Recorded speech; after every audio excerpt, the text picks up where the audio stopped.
now heard about a lot of different types of surveys, but you might wonder in the day-to-day of teaching an actual course, how do real instructors take these ideas into account?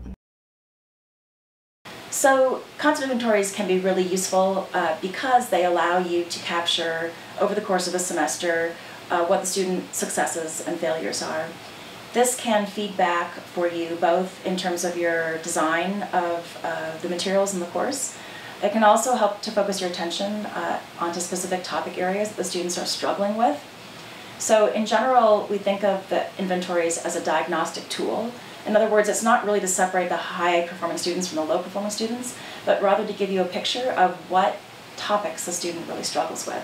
So for example, if I know that my students are struggling consistently because of their pre-post scores on a particular area of genetics, then I can try to develop some interventions for the next semester that might specifically address what I think the students' problems are.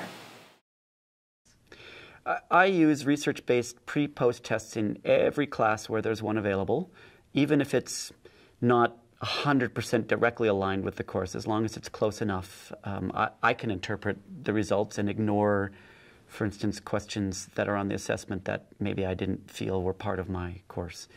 What I like about giving a pre-post assessment, there's many virtues. One is it's kind of an anchor. I teach these courses semester after semester, and I would really like to be able to compare when I start making changes. I would like to be able to see what the impact was.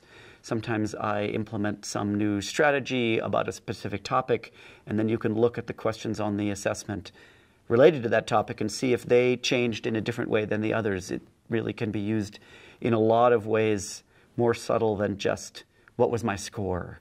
The score can be useful if, for instance, like at an institution like ours, where lots of different people teach the same course, and sometimes, say, a junior faculty member teaches a course for the first time, having this score allows them to see the improvement that almost inevitably happens when you come back and teach a course a second time. It's a nice, concrete, simple thing that faculty value. But for me, I think mostly I like to look at student performance on specific questions and ask myself, am I satisfied with this outcome? This is a test that has been designed. Usually these assessments are designed so that when a faculty member looks at it, we roll our eyes and go, for crying out loud, of course my students can do that. And so whenever they can't, it's a bit of a shock. It's kind of a slap in the face. But it's a good way. It's a healthy slap in the face. A little cold water, and I think, all right, so the students are not really improving, or they're not doing as well as I liked.